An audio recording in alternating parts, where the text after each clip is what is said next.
యూట్యూబ్లో నేను మీతో ఈ వీడియోలు చేస్తున్నప్పుడు కానీ మీతో మాట్లాడుతున్నప్పుడు కానీ నేను ఏది పడితే అది మాట్లాడకుండా చాలా ఒకటికి 10 సార్లు ఆలోచిస్తానండి.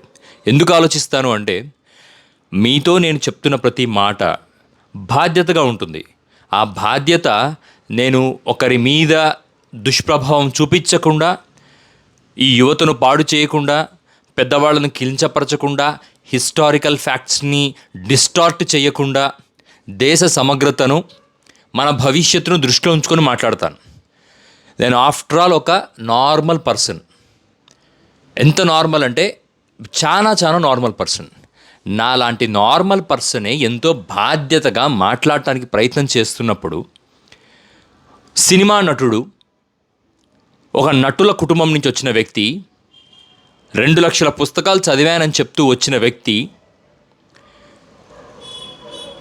బాధ్యతగా రాజకీయ పార్టీ పెట్టాను అని చెప్పుకుంటున్న వ్యక్తి, 12 ఏళ్ళు మేము పోరాడాము అని చెప్పి మేము ప్రజల్లో సక్సెస్ అయ్యాము అని చెప్పుకుంటున్న వ్యక్తి, ఒక 5-6 లక్షల మంది సభలో ఉండంగా కొన్ని కోట్ల మంది టీవీలో తన వీడియోస్ చూస్తారు అని తెలిసి కూడా ఏమాత్రం బాధ్యత లేకుండా, ఏమాత్రం భయం భక్తి లేకుండా ఒక కల్చర్ని, ఒకరిని తక్కువ చేసి మాట్లాడటం కారణం కేవలం రాజకీయ ప్రయోజనం. కేవలం రాజకీయ ప్రయోజనాలను దృష్టిలో పెట్టుకొని తన రాజకీయ భవిష్యత్తు, ఇంకా నేను చెప్తానండి క్లియర్గా, పార్టీ రాజకీయ భవిష్యత్తు కాదు, కేవలం తన రాజకీయ భవిష్యత్తును దృష్టిలో పెట్టుకొని దేశంలో అందరూ నా గురించి మాట్లాడాలి, నేను మాట్లాడింది హిందీ బెల్ట్ పీపుల్ అందరూ వినాలి, చప్పట్లు కొట్టాలి, ఇతను కరెక్ట్ అనాలి. ఇలాంటి మాటలు మాట్లాడే రాజకీయ నాయకుల మధ్యన మసలుతున్న మనము సిగ్గుపడాలి. మీ అందరికీ అనిపించవచ్చు ఎందుకు ఈయన ఇలా మాట్లాడుతున్నాడు. తమిళులు అంటే తమిళనాడు, ఆంధ్రప్రదేశ్, ఆంధ్రజాతి, కర్ణాటక, కేరళ చరిత్ర ఉంది సార్.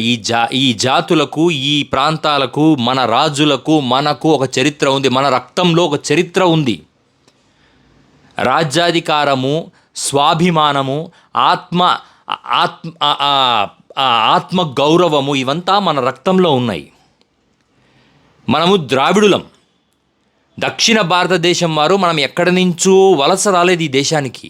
మనం ఇదే దేశంలో ఇక్కడే ఇదే రంగుతో పుట్టి, ఇదే రూపంతో పుట్టి, ఇలాగే ఈ జాతితో కలిసి ఉన్న వాళ్ళం మనం.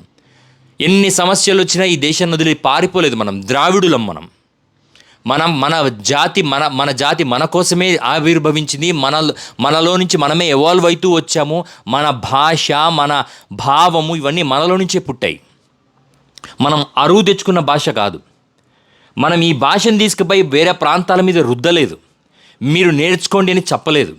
మీరు మా భాషను వాడండి అని చెప్పలేదు. అలా వాడండి అని చెప్పుంటే తమిళులకు ఎప్పుడూ ఆంధ్రప్రదేశ్ని కలిపేసుకునే అవకాశం ఉండేది. తమిళులందరూ మన మీద తమిళ్ రుద్దే అవకాశం ఉండేది. వాళ్ళకు హెరిటేజ్ ఉంది.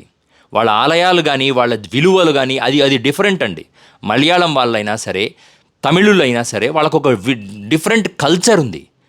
రాజ్యాంగం కూడా ఏం చెప్తుందంటే కల్చర్ని మనము ఇతరుల కల్చర్కి గౌరవం ఇవ్వాలి అని చెప్తుంది రాజ్యాంగం.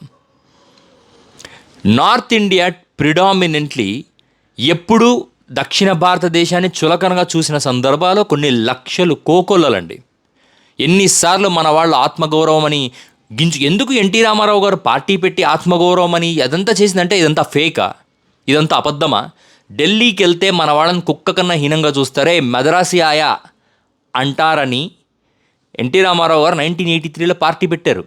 ఈ రోజుకు ఆ పార్టీతో కలిస్తేనే పవన్ కళ్యాణ్ ఈరోజు ఉప ముఖ్యమంత్రి స్థాయిలో మైకు పట్టుకొని అరవగలుగుతున్నాడు.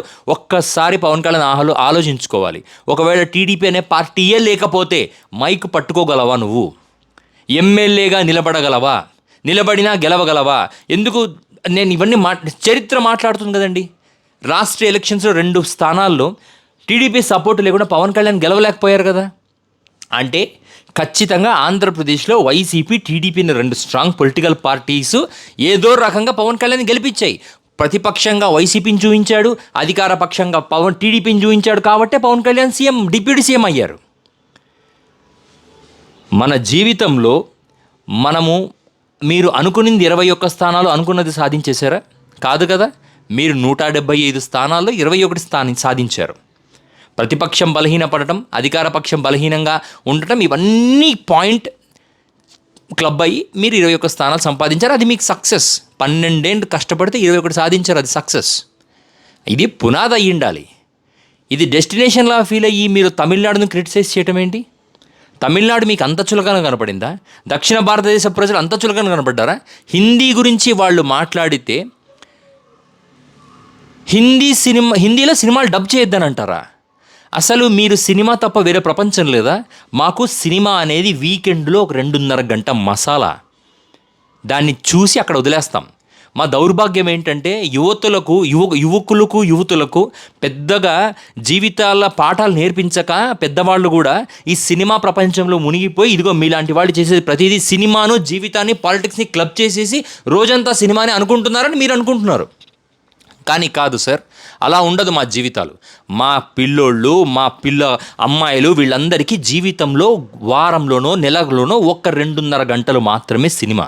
మిగతా టైంలో మేము మా భవిష్యత్తు గురించి ఆలోచిస్తాం, మా జీవితం గురించి ఆలోచిస్తాం, మా విలువల గురించి ఆలోచిస్తాం, మా జాతి గురించి ఆలోచిస్తాం, మా దేశ అభివృద్ధి గురించి ఆలోచిస్తాం.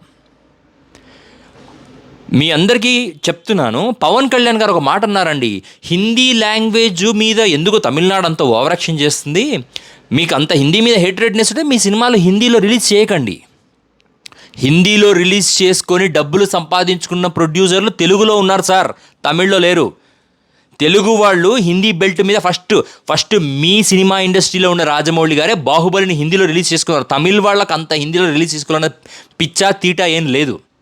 వాళ్ళు అలా ఉంటే వాళ్ళు ఇప్పుడు మనం చూస్తున్నాం, వాళ్ళకి ఏమైనా 1000 కోట్ల సినిమాలు ఉన్నాయో వాళ్ళు అలా వాళ్ళు తమిళుళ్ళు పొన్నియన్ సెల్వన్ అని ఒక సినిమా తీశారు చోళరాజుల నేపథ్యంలో. వాళ్ళు నిజంగా హిందీ బెల్ట్లో రిలీజ్ చేసుకోవాలి, దాన్ని డబ్బులు చేసుకోవాలి అని అనుకునుంటే వాళ్ళు సినిమా అలా తీయరు. కేవలం వాళ్ళకి అర్థమయ్యేలా తీసుకున్నారు సినిమా. కాబట్టి వాళ్ళ ప్రాంతంలో మాత్రమే వాళ్ళకి 400-500 కోట్ల సినిమా డబ్బులు వచ్చాయి. ఏమైనా ఆత్మగౌరవం విషయంలో తమిళుల తర్వాతనే ఈ దేశంలో ఎవరైనా వస్తారు. ఇది నేను తమిళులను పొగట్టం కాదండి, కానీ మనం యాక్సెప్ట్ చెయ్యాలి. తమిళులు అంటే వేరు కాదు, వాళ్ళు మన వాళ్ళే, ద్రావిడులం, మనందరం దక్షిణ భారతదేశంలో ఒక భాగం. కాబట్టి దక్షిణ భారతదేశానికి గౌరవం పెంచే ఏ విషయమైనా ప్రజలు గుడ్డిగా సపోర్ట్ చేస్తాం. హిందీని తీసుకొచ్చి బలవంతంగా జనాలపైన రుద్దే హక్కు ఏ వ్యక్తికి లేదు, ఏ నాయకుడికి లేదు. మాకు నేర్చుకోవాలనుకుంటే నేర్చుకుంటాం, మాకు వద్దనుకుంటే వద్దు. హిందీ నేర్చుకుంటేనే ఈ దేశంలో బతుకుతామనుకుంటే అది మీ మూర్ఖత్వం మాత్రమే. మాకు Hindi it's just a communication segment, అది ఒక కమ్యూనికేషన్ బ్యారియర్ కాకుండా ఉండడానికి ఏదైనా నేర్చుకునే అవకాశం ఉంటుందే కానీ దాన్ని మేము నేర్చుకొని దానితోనే మేము బ్రతుకుతామంటే కుదరదు. ఇవాళ తమిళులు ఎంతమంది ఇంగ్లీషు తమిళ్ నేర్చుకుని ప్రపంచాన్ని దున్నేస్తున్నారు. వాళ్ళ అవకాశాల కోసం వేరే ప్రాంతాలకు పోయి హిందీ భాష వల్ల వాళ్ళు ఇబ్బంది పడటం లేదు కదా, పడనప్పుడు ఇంకెందుకు బాధ? తమిళనాడు వాళ్ళ సమస్య తమిళనాడు వాళ్ళు చూసుకుంటారు, వాళ్ళతో బీజేపీ వాళ్ళు పోరాడతారు. బీజేపీ వాళ్ళు కూడా కాదు, హిందీని రుద్దాలనుకునేవాడు పోరాడతాడు. బీజేపీ కూడా హిందీ రుద్దాలని చూస్తుందన్న విషయం తమిళులు ఏం చెప్పట్లేదే. వాళ్ళు చాలా ప్రస్ఫుటంగా చెప్తున్నారు మాకు హిందీ వద్దు అని. వద్దన్న వాడితో లేదు హిందీ పెడతానని ఆంధ్రప్రదేశ్ నుంచి మీరు చెప్పటం వల్ల తమిళనాడు వాళ్ళకి ఆంధ్ర వాళ్ళు చెడ్డవటం తప్ప ఇంకేముంది ఇక్కడ? ఆంధ్రప్రదేశ్ నుంచి మీరు ఎండార్స్ చేయకండి హిందీ నేర్చుకోమని, దేశం చూసుకుంటుంది. కాన్స్టిట్యూషనల్లో కూడా అఫీషనల్ రాజ్య భాష హిందీ అని ఉన్నా అది బలవంతంగా ఇంపోజ్ చేయమని ఏ ఆర్టికల్లో లేదు. కాన్స్టిట్యూషన్ని హిందీలోకి ట్రాన్స్లేట్ చేయమని చేసిన అమెండ్మెంటే 1987లో చేశారు, నాట్ ఇన్ ద 1947. 30 ఏళ్ల తర్వాత 40 ఏళ్ల తర్వాత చేశారు. కాబట్టి హిందీని బలవంతంగా మా మీద రుద్దాలన్న చర్యలు ఆపేసి దక్షిణ భారతదేశం ప్రయారిటీగా గౌరవంగా ముందు మసలి ఆ తర్వాత మనం నార్త్ భారతదేశం వాళ్ళకు ఊడిగం చేద్దాం. భారతదేశం అంతా నాదే, కానీ నా ద్రావిడ భారతదేశానికి నా మొదటి విలువ. అలాగే దక్షిణ భారతదేశంలో ఉన్న ప్రతి ఒక్కరికి ముందు మేమే. ఎలాగైతే నార్త్ వాళ్ళకి తామంటే ప్రేమ ఉంటుందో మాకు మేమంటే ప్రేమ ఉంటుంది. నార్త్ వాళ్ళని గౌరవిస్తాం, మమ్మల్ని మేము ప్రేమిస్తాం. ఇది అర్థం చేసుకోండి డిప్యూటీ సీఎం పవన్ కళ్యాణ్ గారు.